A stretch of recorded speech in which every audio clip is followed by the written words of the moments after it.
Welcome everyone to our webinar on how to utilize CCB for VBS or Vacation Bible School.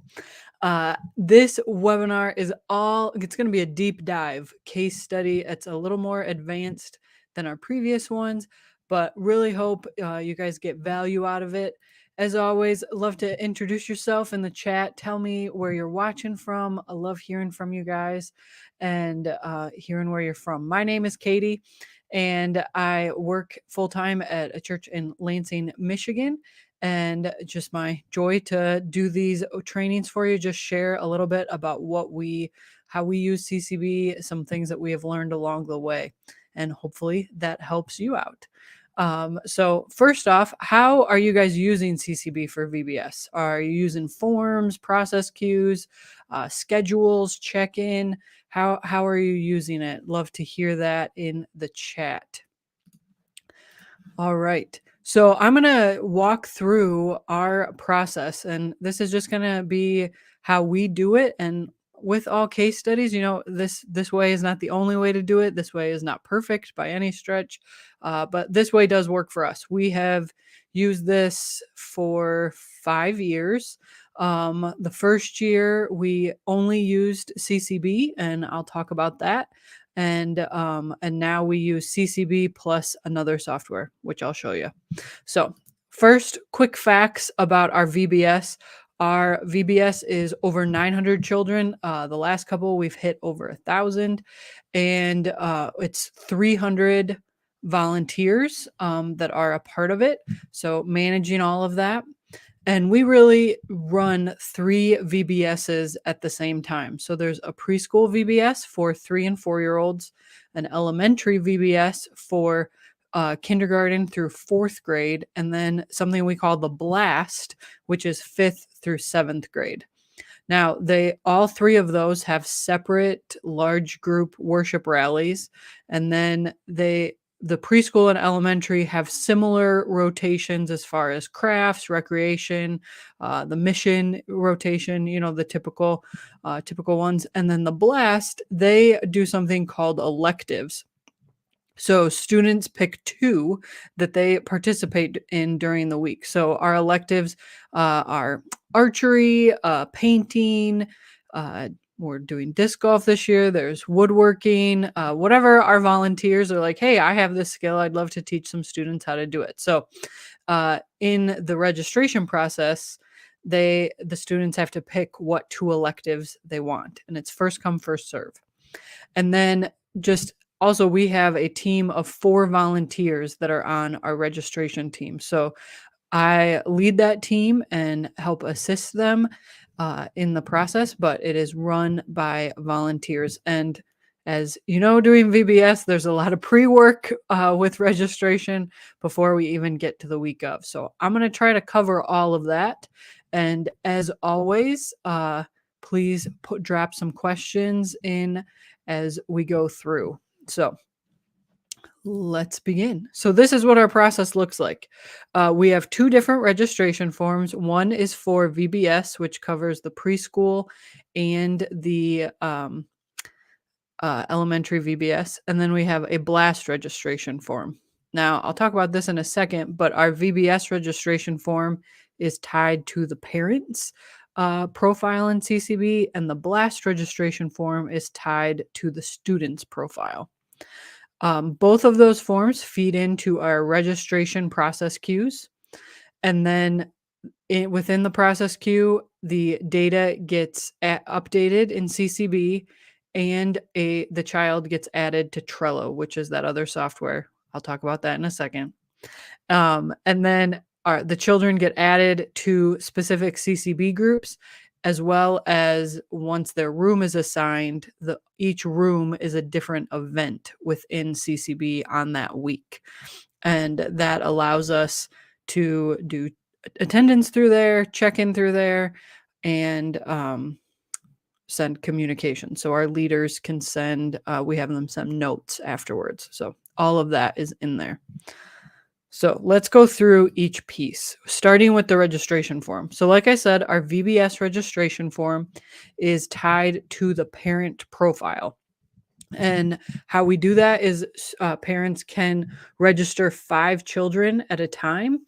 And it's, like the product, they put 5, and then down below is what is on this screenshot where it says child 1, and then in one field they put name, birthday, grade, gender, and then if there's any allergies.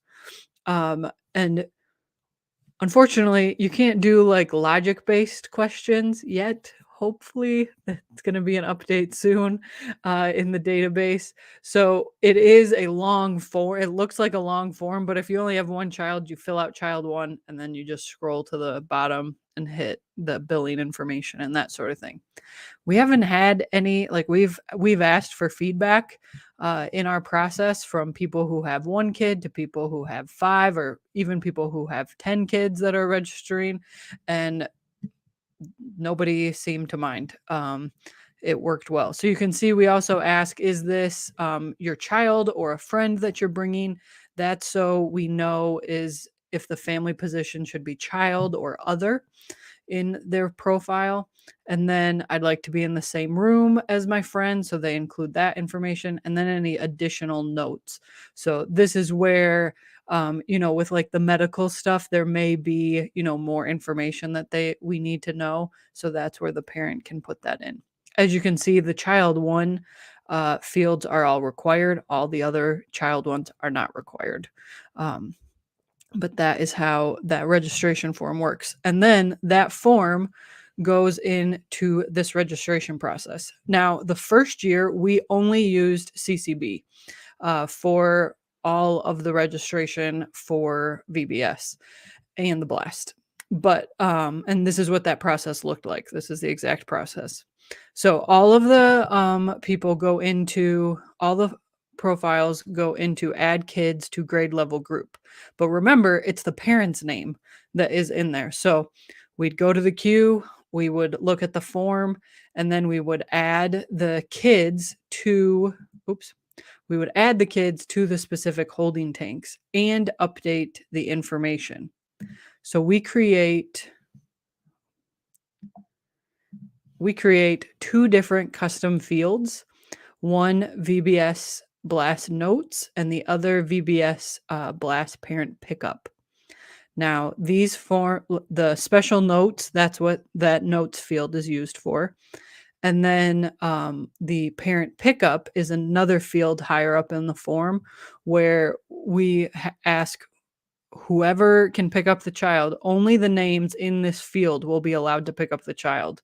And at first, parents didn't think we were serious. We're pretty serious about it. We will call the main parent that's listed on the form to ask permission if somebody else shows up to pick up the child that's not listed in there. So all of that information goes in there. We have never had, I don't know how many characters are in this field, are allowed in these custom fields, but we've never had a situation where there were too many names.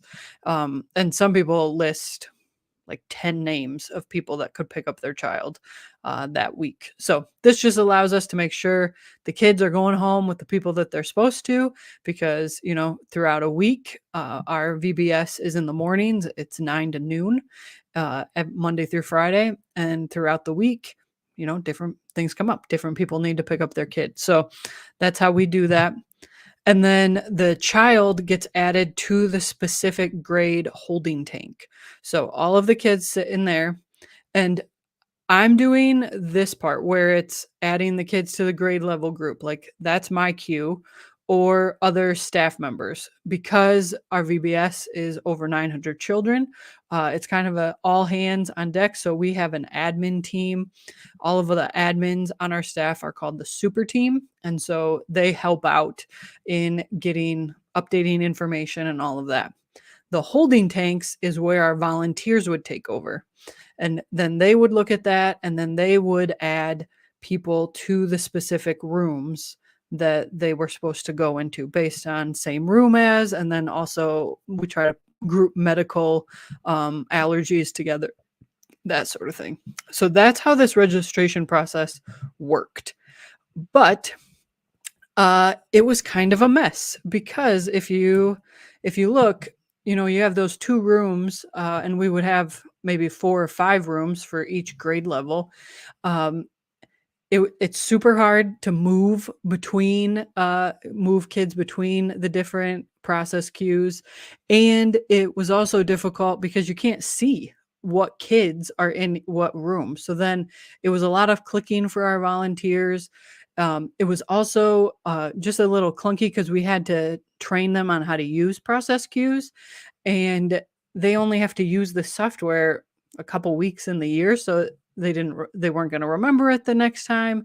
And so we really tried to look for what is a system that we could use that would be more functional and easier to use for volunteers. So that's where, if your VBS has more than 500 kids, and that number might even be lower, I would consider using an additional software for room assignments, and I'll show you that in a second. So this on the left, this screenshot is our current process. This is all our process looks like for VBS and the Blast. So you can see there's a holding tank for adding children to the family profile, and then a holding tank for adding children to the Trello board, which I'll show you. So when someone completes a form, they go into both of those holding tank queues. And then for the Blast, it's the same thing. They go into both of those holding tank queues. And so for adding children to the family profile, it's the same thing. Updating those custom fields, it's making sure that the children are in the family profile. If they're new, we may need to add the child, add a child profile to the parent's profile, and making sure all of that is confirmed. That queue is all done by staff members who are trained in CCB, who have the right privileges, who know how to do it, and they're doing that right now. Like, registrations are coming in and we're just doing that as we go. The adding children to the Trello board, that's what I do. So I go in and add the kids' information. So let me share my screen and show you Trello. So first, why do we use Trello? Trello is free. There are some things that you need to pay for, but it's pretty cheap. They just changed their pricing structure too. So what I do is, if there's a new a new registration, I come in here and I've created a template. So then I can add the person's name, and we would do first and last. And then when I click on the card, I can add their medical information, as well as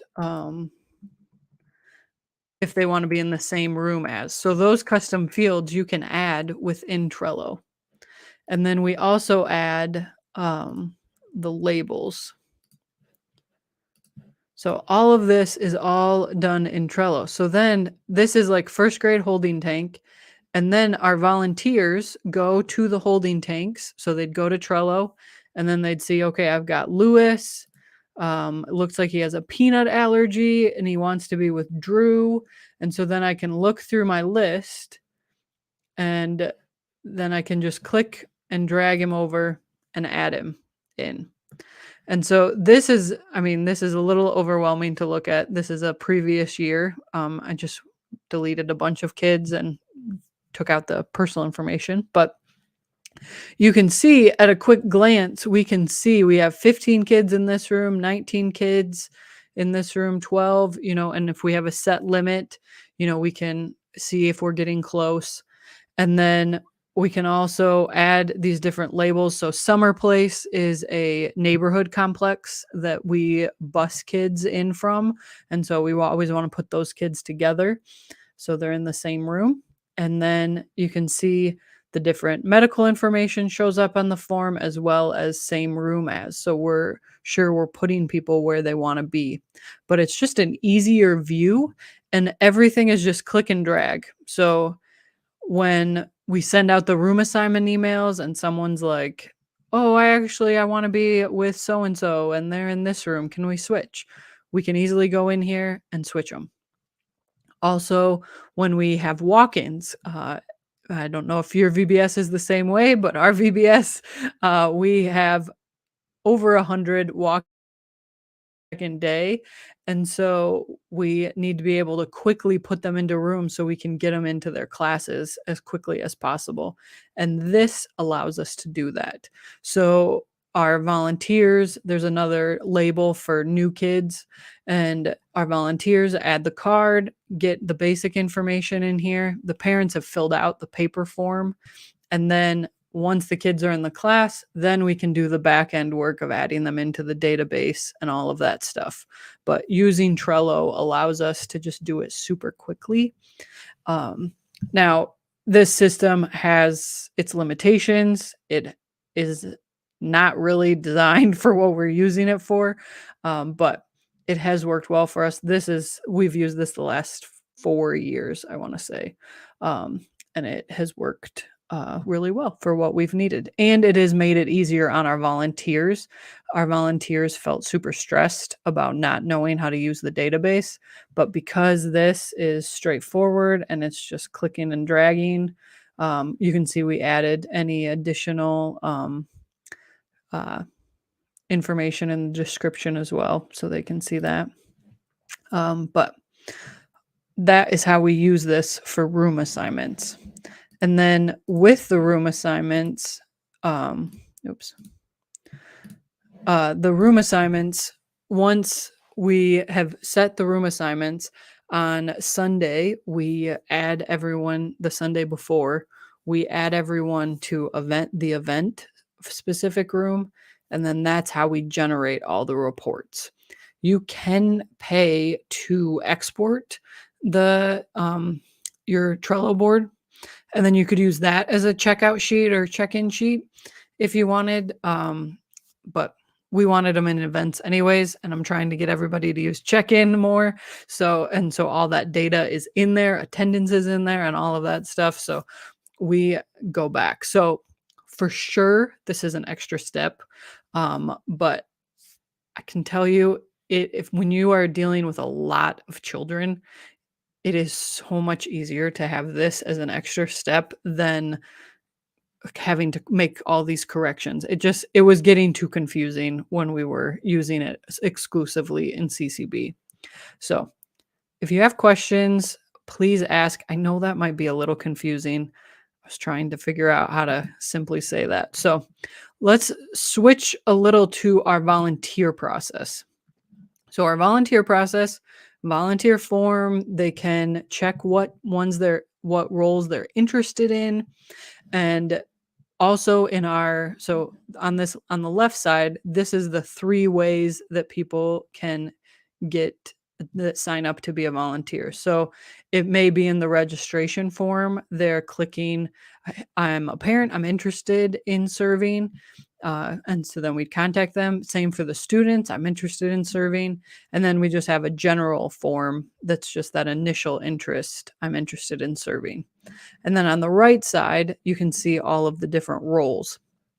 So in our interested in serving for VBS volunteer form, they can check, and it's check boxes. So they can check as many as they want of things that they're interested in, and they automate into those specific queues in the process queue. So then our volunteer coordinator can come in and look, okay, these are the people that are interested in donating children's snacks and crafts. So then they can send all of them a mail merge. These are the snacks and crafts that we need. Same thing for donating volunteer snacks. We have a volunteer, it's actually my mom, that coordinates all of the volunteer snacks. So people bring snacks for the volunteers on each day. So she can send out a mail merge using that.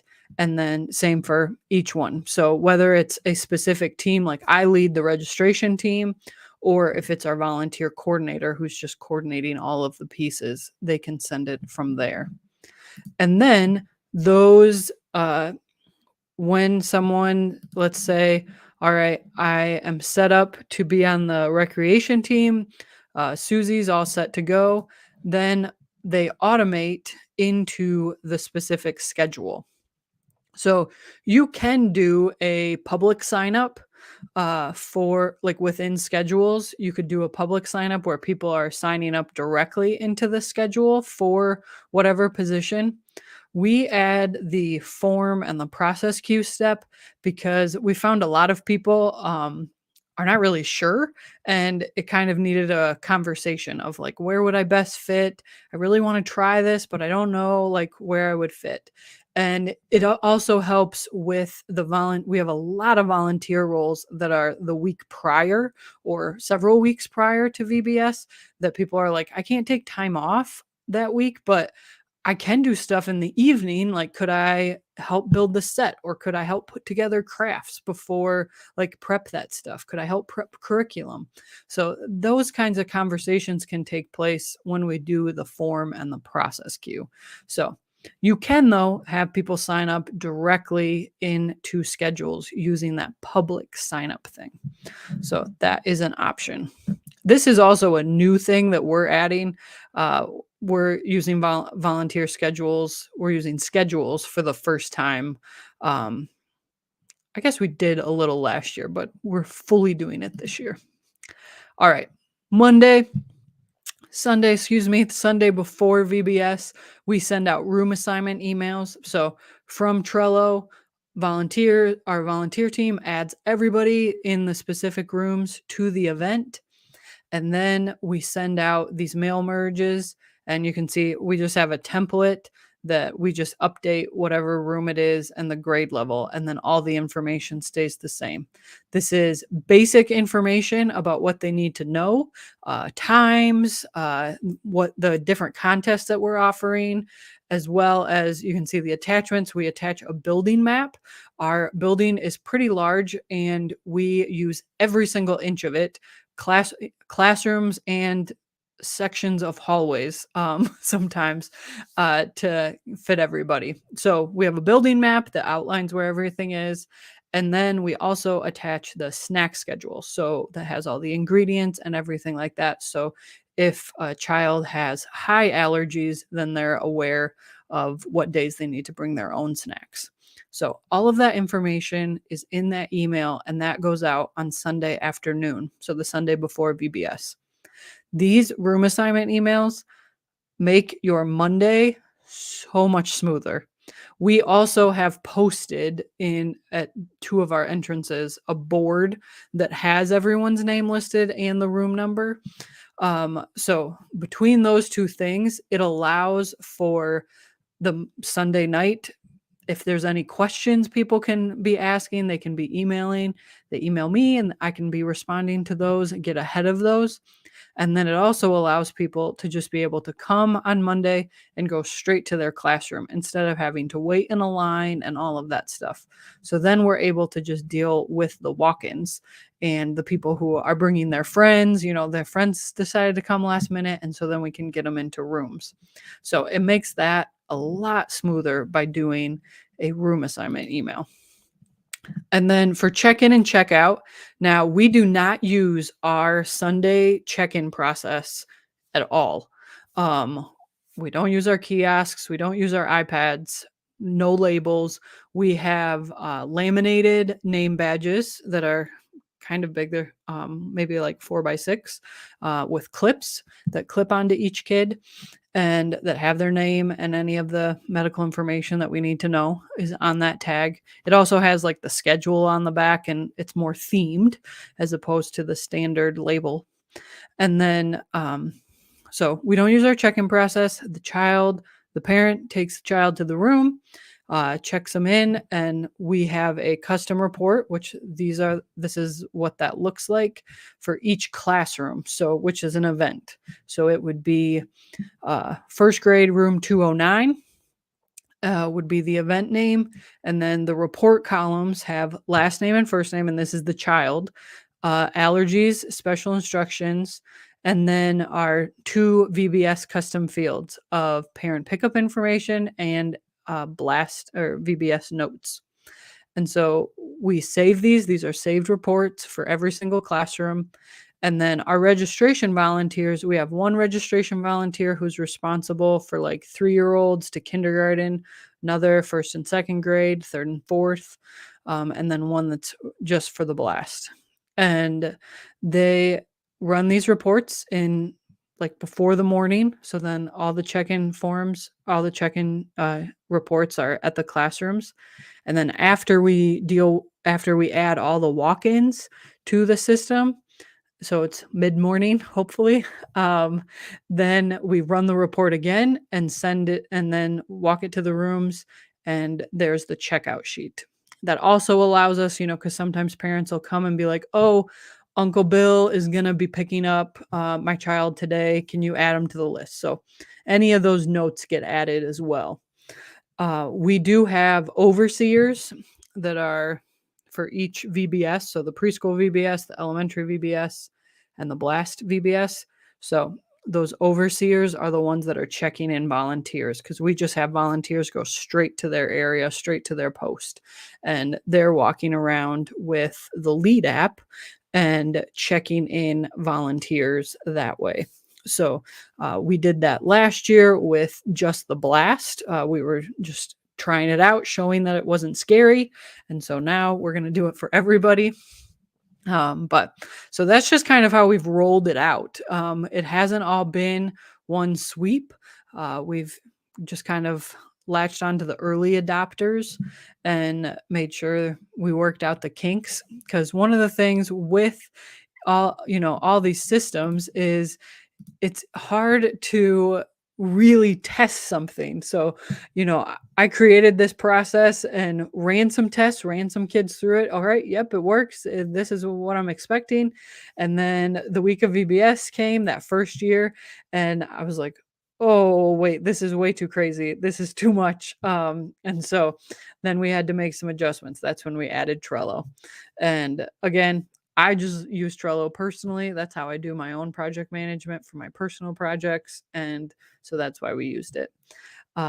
So action steps, always want to have action steps, as you guys know. What the action step for today is look over your VBS process, how you're using processes and how you're using the events, your groups.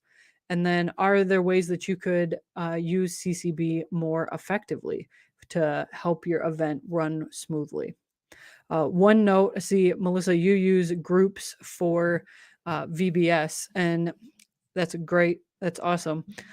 We have our own department called VBS and the Blast, and that allows our volunteers to have access, their department admins, that allows them to have access to everything that they need. So partly that's because of the size of our VBS and the number of groups we need to have, but that's a good way to use that.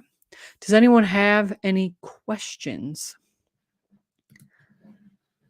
I know that was kind of fast, and really just want to reiterate that you don't have to do everything that I showed you. We didn't use schedules for a while. We just did what we could, and then we just have kept adding it. And we found the more features that we've utilized with CCB, the better, the more effective our VBS has been, and the smoother it has run in that behind the scenes sense. And I'll be sending out, if you are getting the emails about this webinar, I'll be sending out a PDF that kind of outlines the whole thing that we went through and kind of walks you through that process. So if you're not getting the emails, you can email me at katie@kriegelcoaching.com and ask for it. Also, if you're doing a VBS and you'd like to use CCB more, or you have another big event. I talked to a church a while ago. They do a big community dinner and wanted help coordinating how to get the volunteers where they needed to be and how to set up that schedule and processes. I'd be happy to set up a call with you and we can talk that over. I'm kind of a geek when it comes to creating processes in CCB. I just love it. And so I would love to help you think creatively about how you can use CCB to make your event more successful. Because really, like, CCB is meant to be running in the background and not something that you're tripping over. So it's meant to make ministry go more smoothly. So there are ways that we can do that more effectively too, as we learn more about how to use it. So If there are no questions, again, email me your questions. I also post it in the group. We can share our processes in there and get feedback from one another. But thank you for joining this webinar. Next week, we're going to be talking about how we can clean up our database. What are ways that we can keep our database clean and the data clean so then we can communicate and engage with our people more effectively. So, as always, thank you so much. Thank you for spending some time with me this week. And email me at katie@kriegelcoaching.com if you have any questions. Thank you so much.